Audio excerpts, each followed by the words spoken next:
आप देख रहे हैं लाइव टुडे न्यूज़ 24। खबर उत्तराखंड की राजधानी देहरादून से। जूते सहित मस्जिद में पहुंची बाल संरक्षक आयोग अध्यक्ष। मुस्लिम समाज में फैला आक्रोश। शहर काजी की अध्यक्षता में हुए इमामों व सामाजिक संगठनों की मीटिंग। कानूनी दायरे में रहकर कार्रवाई की जाएगी। शहर काजी आपको बता दें, विगत दिवस एक मदरसे का निरीक्षण करने पहुंची उत्तराखंड राज्य बाल संरक्षक आयोग की अध्यक्ष डॉक्टर गीता खन्ना और उनकी टीम की ओर से जूते पहने हुए ही मस्जिद में प्रवेश करने से मुस्लिम समाज में आक्रोश फैल गया, जिसको लेकर बुधवार को देहरादून शहर काजी की अध्यक्षता में उलिमा व सामाजिक संगठनों की बैठक की गई, जिसमें 4 प्रस्ताव पारित किए गए, जिसमें निर्णय लिया गया कि राज्य बाल संरक्षक आयोग की अध्यक्ष डॉक्टर गीता खन्ना के खिलाफ जो भी कार्रवाई होगी वह कानूनी दायरे में रहकर होगी। उलेमाए राज्यपाल, मुख्यमंत्री व मुख्य सचिव से मिलकर मामले की शिकायत करेंगे।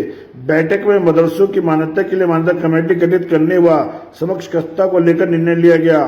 साथ ही निर्णय लिया गया शुक्रवार को मदरसा शिक्षक विरोध स्वरूप काली पट्टी बांधकर कार्य करेंगे, जिसको लेकर मंगलवार को सामाजिक संगठनों के प्रतिनिधियों ने उत्तराखंड के राज्यपाल व अल्पसंख्यक आयोग के उपाध्यक्ष मजहर नईम नवाब को पत्र लिखकर कार्रवाई करने की मांग की है।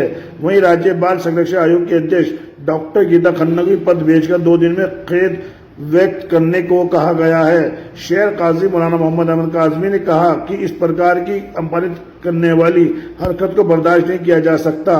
शहर काजी ने इस मामले को लेकर 31 जुलाई को शहर भर के इमामों समाज संगठनों की बैठक बुलाई है। वहीं जब हमारे चैनल ने इस मामले को लेकर राज्य बाल संरक्षण आयोग अध्यक्ष डॉक्टर गीता खन्ना से बातचीत की तो उन्होंने कहा कि विगत दिवस 30 बच्चों के बीमार होने की खबर समाचार पत्रों में प्रकाशित होने के बाद ही मदरसा बोर्ड में फोन करने के बाद पता करा। मदरसा बोर्ड ने कहा ऐसा कोई मदरसा यहाँ रजिस्टर्ड नहीं है। फिर वहीं गीता खन्ना ने कहा कि हमने शिक्षा विभाग को फोन कर पता करा तो उन्होंने कहा कि अनरजिस्टर्ड की लिस्ट में भी ऐसा कोई मदरसा नहीं है। उसके बाद हमने पुलिस को फोन किया।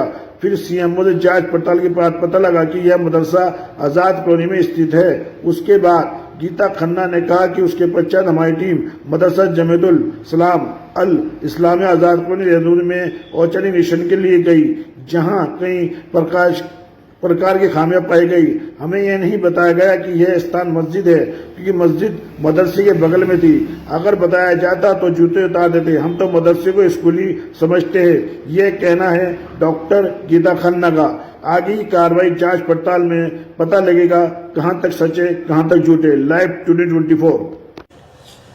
भाई, आज किस विषय में जो है यहाँ पर मीटिंग हुई है और क्या संदेश आप देना चाहते हैं मीटिंग के बाद? देखिए, हम आज़ाद हिंदुस्तान के आज़ाद शहरी हैं और हमको किसी और ने नहीं, किसी हुकूमत ने नहीं, किसी पार्टी ने नहीं, हमको कॉन्स्टिट्यूशन ने कुछ राइट्स दी हैं तो उसके साथ साथ कुछ ड्यूटीज़ भी दी हैं। हम इंडिया की सेकंड लार्जेस्ट मेजॉरिटी हैं। माइनॉरिटी में अब नहीं कहता हूँ, हम इंडिया की सेकंड लार्जेस्ट मेजॉरिटी हैं और हमको कॉन्स्टिट्यूशन एम्पावर करता है कि हम अपने रिलीजन को profess, practice, propagate. I repeat, profess, practice, propagate. और कॉन्स्टिट्यूशन के आर्टिकल 14, आर्टिकल 17, आर्टिकल 21, 25 और 26 से लेकर 30 तक, यानी 29 और 30 तो ख़ास करके ये हमको इंडिपेंडेंस देता है, हमको राइट देता है कि हम अपने मजहबी इदारे कायम कर सकें, अपने रिलीजियस इंस्टीट्यूशन कायम कर सकें। इन्हीं रिलीजियस इंस्टीट्यूशंस के राइट के तहत हमारे बहुत सारे मदरसे पूरे हिंदुस्तान के कोने कोने में चल रहे हैं। ऐसे ही यहाँ भी बहुत सारे मदरसे चल रहे हैं, जिसमें एक मदरसे में बाल आयोग की जो अध्यक्ष हैं श्रीमती गीता खन्ना, वैसी वो महिला है जिनका हम ही नहीं सभी सम्मान करते हैं। उनसे ये शिकायत पूरे मुस्लिम समाज को क्या, या पूरे जिसको ये कहना चाहिए कि क्या कहते हैं, जितने भी रिस्पॉन्सिबल सिटीजन्स हैं उनको ये शिकायत है कि जब वो किसी रिलीजियस प्लेस पर पहुंची तो उन्होंने वहाँ की रिलीजियस सैंक्टिटी मेंटेन नहीं करी। लोगों के लग रहा होगा कि क्या कहते हैं, वो किसी मदरसे में उनके आने का कोई मुखालफत है या एहतजाज है, ऐसा बिल्कुल नहीं है। एक मस्जिद है आज़ाद कॉलोनी स्थित, जिसमें वो जूतों के साथ घुस गई। जब उन्हें मना किया गया तो उन्होंने वहाँ के जो जिम्मेदार थे उन्हें पब्लिकली शंड किया, और ये ऐसे लोगों को पब्लिकली शंड करना ऐसा लगता है कि उनकी आदत बन गई है। हम समाचार पत्रों में भी पढ़ रहे हैं कि शिक्षक संघ भी उनके खिलाफ मुकर हो गया है। उन्होंने वहाँ भी शिक्षकों से ऐसे ही किसी तरह से पब्लिकली शंड किया गया है। इसी के विरोध में ये मीटिंग थी। हमने जितने रिलीजियस इंस्टीट्यूशन यहाँ पे चल रहे हैं वो सब एक कॉन्स्टिट्यूशनल वैल्यूज़ और कॉन्स्टिट्यूशनल प्रोसेस और उसकी जो परमिशन है वो ड्यू प्रोसेस द लॉ के साथ चल रहे हैं। कहीं ना कहीं कोई ना कोई कमी पेशी ज़रूर रह जाती है जिसको पूरे करने की हम बार बार कोशिश कर रहे हैं और इसी के ज़िम्मे में ये तय हुआ है कि शिक्षक संघ के साथ मिलकर इसका एहतजाज किया जाएगा और जुमे के दिन काली पट्टी बांधी जाएगी। यहाँ मेरा बाल आयोग की अध्यक्षा से ये भी एक निवेदन है कि बच्चे सिर्फ मदरसे में नहीं पढ़ते हैं, देहरादून जाना जाता है बहुत प्रेस्टीजियस इंस्टीट्यूशंस के लिए। यहाँ इंडिया की बहुत बड़ी बड़ी प्रेस्टीजियस इंस्टीट्यूशंस हैं, वहाँ पर भी बच्चे पढ़ते हैं।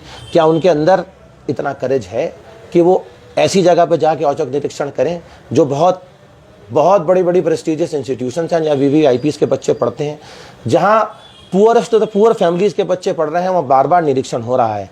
लेकिन प्रीमियर इंस्टीट्यूशन में आज तक किसी ने नहीं देखा होगा कि इस तरह का कोई निरीक्षण हुआ है। मेरी उनसे ये अपील है, एक शहरी होने के नाते मेरी उनसे ये अपील है कि वैसे प्रीमियर इंस्टीट्यूशन में भी जाके बच्चों का हाल देखें कि किस तरह से वहाँ एजुकेशन जो है इम्पार्ट की जा रही है। ये आपका आरोप है या सलाह है? देखिए, आरोप तो हम किसी पे नहीं लगाते हैं, आरोप का मामला नहीं है, मेरा ऐसा निवेदन है। मैं सलाह देने वाला उन्हें कोई नहीं हूँ, मैं एक शहरी होने के नाते, क्योंकि मेरे भी बच्चे स्कूल्स में पढ़ते हैं और मैं भी स्कूल्स में पढ़ा भी हूँ और पढ़ाया भी है, तो मेरा उनसे ऐसा निवेदन है जो प्रेस्टीजियस और प्रीमियर इंस्टीट्यूशंस हैं, JJ एक्ट के तहत उनको पावर्स हैं, वहाँ जाके ज़रा उन इंस्टीट्यूशंस को भी देखें, उनमें किस तरह की एजुकेशन इम्पार्ट हो रही है और किस तरह से बच्चों को कैसे रखा जा रहा है। बहुत बड़े नामचीन हॉस्टल्स उत्तराखंड और स्पेशली देहरादून में है। मेरी ऐसा निवेदन है, मेरा ऐसा उनसे जो है दरख्वास्त है कि वो वहाँ भी जाकर इनके भी व्यवस्थाओं का जायज़ा लें।